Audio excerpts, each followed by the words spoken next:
Olá, tudo bem? Espero que sim, espero que você esteja gostando do Histórias para Quarentena e espero principalmente que você esteja se cuidando, tomando todas as precauções necessárias para evitar a contaminação pelo coronavírus.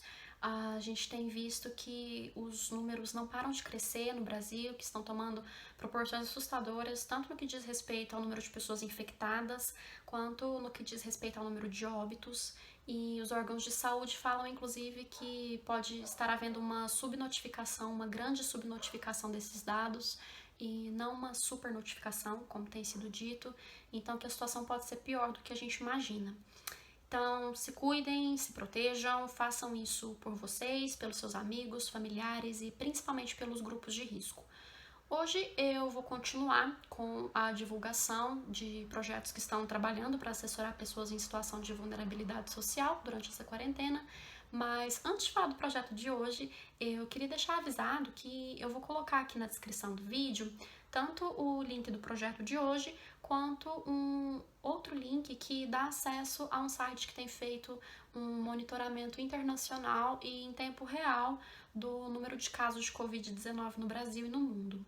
Eu não faço isso para gerar ansiedade em ninguém, inclusive se você tem ansiedade e acha que isso pode ser um gatilho para você, eu sugiro que você não acesse, mas eu faço isso porque eu acredito que sem o acesso à informação, a gente não vai ser capaz de ter real dimensão do problema e da gravidade da situação que a gente está enfrentando.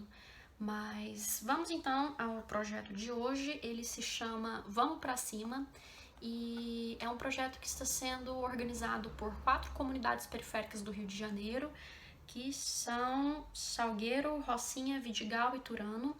O pessoal está atualmente com uma equipe de mais ou menos umas 300 pessoas, sendo 80 costureiras, e eles estão trabalhando desde o começo da pandemia para produzir máscaras que estão sendo distribuídas gratuitamente nas periferias do Rio de Janeiro. A meta atualmente é conseguir produzir 1 milhão de máscaras e as doações começam a partir de R$ 10. Como eu disse, o link vai estar aqui embaixo, mas se de todo você não puder ajudar financeiramente, não custa ajudar com divulgação. Então, vamos dar sequência às nossas histórias. Eu me esqueci de falar no começo, mas hoje eu vou continuar a história da primeira jovem, a dona da casa. Então, se você perdeu o começo dessa história, eu sugiro que você volte ao vídeo anterior e pegue dali em diante. Os recados de hoje são esses, então vamos lá. Depois de contar ao califa da cidade sobre tudo o que havia lhe acontecido para que ela fosse parar naquela ilha misteriosa, onde havia uma cidade branca em que todos os habitantes eram feitos de pedra, prosseguiu a primeira jovem dizendo: Saiba, meu senhor, que quando entrei no palácio daquela cidade, eu estava me sentindo muito cansada, e que depois de andar e andar por aqueles aposentos, eu finalmente cheguei a um quarto onde havia uma linda cama posta, e que me deitei ali para dormir. Mas, quando já estava quase pegando no sono, eu olhei para o lado e vi na mesa de cabeceira uma vela acesa. Então, pensei comigo: se há fogo, há alguém que acendeu essa vela. E imediatamente me levantei e me pus a andar e andar, chamando por alguém que pudesse me ajudar. E andei por todos aqueles aposentos daquele palácio que parecia interminável, até que percebi que o dia estava se acabando e a noite se aproximava. Então, assustada com o avançado da hora, eu pensei: preciso voltar ao navio, minhas irmãs devem estar preocupadas comigo, e me pus a correr pelos aposentos procurando a saída, mas acabei me perdendo. E o máximo que consegui foi voltar ao aposento onde havia a cama posta e a vela que estava quase no fim. Então, exausta, eu me deitei e pensei: que seja, vou descansar e amanhã, quando amanhecer, eu procuro a saída do palácio. Depois eu explico para minhas irmãs o que aconteceu. Mas, quando eu estava quase pegando no sono, eu ouvi uma voz melodiosa que cantava o Alcorão. E então, devagar, eu me levantei e me pus a andar, me guiando pelo som daquela voz, até que finalmente cheguei a um corredor no fim do qual havia um aposento fechado, mas a porta estava entreaberta e pela fresta passava um feixe de luz que se esparramava pelo corredor. Então eu andei até lá, pé ante pé, sem fazer nenhum barulho, e coloquei o meu olho na fresta para ver o que havia ali dentro. E vi um lindo salão que se parecia com um santuário, com velas e incensos perfumados, e vi que ali no centro estava o homem mais bonito que eu já tinha visto em toda a minha vida, e era ele quem estava cantando o Alcorão. Então, muito devagar, eu empurrei a porta e entrei. Mas quando estava me aproximando dele, acabei tropeçando e fazendo barulho, e ele se voltou para mim e parou de cantar. Por um instante, nós nos olhamos assustados, sem reação. Mas então, ele quebrou o silêncio e perguntou: "Você é humana ou é um gênio?" E eu respondi: "Sou humana. E você?"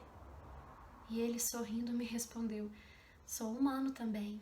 Que alívio, que alegria de vê-lo aqui. Achei que eu estava sozinho nesse palácio, nessa cidade. Por favor, sente-se comigo. E eu me sentei e fiquei ali, assustada com toda aquela situação, mas fascinada pelo quanto ele era belo. Então eu lhe disse: "Você pode me contar o que aconteceu aqui?" E ele disse: "Sim, posso te contar. Mas antes me conte a sua história. Como você veio parar aqui?" E eu acabei contando para ele de tudo o que havia acontecido, de que havia saído com minhas irmãs, que fomos pegas pela tempestade e que eu havia me perdido no palácio e não tinha conseguido encontrar a saída. Ele então disse: "Fico feliz que não tenha encontrado a saída, pois dessa forma tenho companhia para passar a noite. Vou te contar agora o que aconteceu aqui." O jovem então se levantou e guardou o Alcorão com movimentos graciosos, e eu percebi que suas roupas eram as mais belas e ricas que eu já havia visto em toda a minha vida. Então ele se voltou para junto de mim, se sentou à minha frente e disse: "Saiba, minha senhora, que essa cidade que você está vendo é a cidade de meu pai, e que esse palácio no qual estamos é o palácio de minha mãe. Há alguns anos, quando meu pai morreu, minha mãe trouxe para o castelo uma velha senhora para cuidar de mim, e foi ela quem me ensinou a ler o Alcorão. Todos os habitantes da cidade há décadas adoram o fogo como seu Deus, mas a velha me dizia: "Você não deve adorar ao fogo, deve adorar apenas a Deus Altíssimo." E foi assim que eu fiz ao longo de toda a minha vida. Quando a velha morreu, eu continuei adorando a Deus e lendo o Alcorão todas as noites.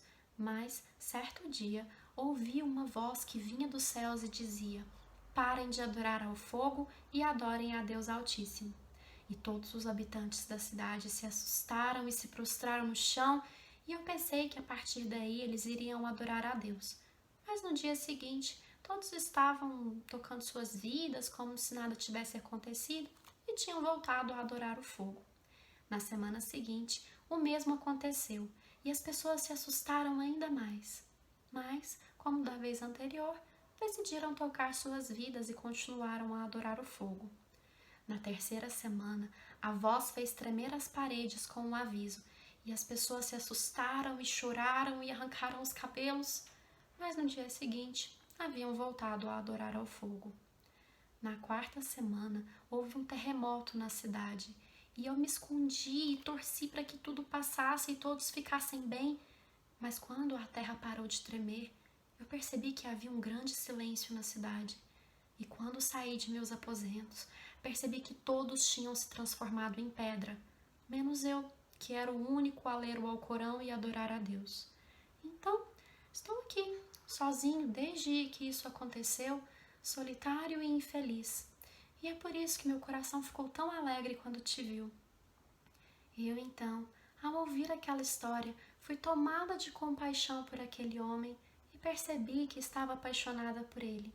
E então, eu lhe recitei um poema que dizia: "A ti, juro meu amor, pela sedução de suas pálpebras e por sua cintura. Juro pelas flechas que seu encanto dispara. Juro pela suavidade de seus membros e por seu olhar agudo. Juro pela brancura de seus dentes e negrura de seu cabelo. Juro por seus cílios que me impedem o sono e que me dominam, proibindo e ordenando.